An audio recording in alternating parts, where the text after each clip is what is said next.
Welcome to the Slop Temple. We pray this video helps. You begin by adding your card. Open Wallet and tap the plus sign, then scan the card or type numbers manually. Once done, choose the issuing bank verification option. You might get an SMS code, an app prompt, or a phone call. Make sure your Apple ID is signed into iCloud and Face ID or a passcode is set, because Apple Pay ties to those security elements.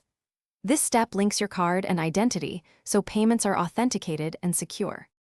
Next, set your default card and wallet so payments choose it automatically. Open Wallet Settings and tap Default Card. Then enable Face ID for Apple Pay under Face ID and Passcode. This lets you authenticate with a glance.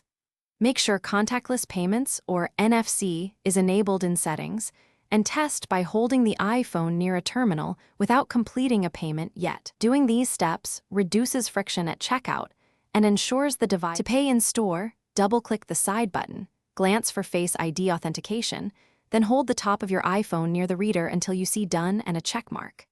For in-app or online purchases, choose Apple Pay at checkout and confirm with Face ID.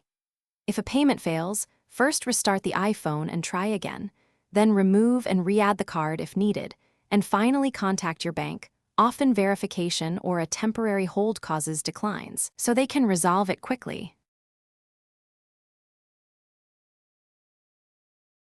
Thanks for watching. Consider subscribing if we helped you.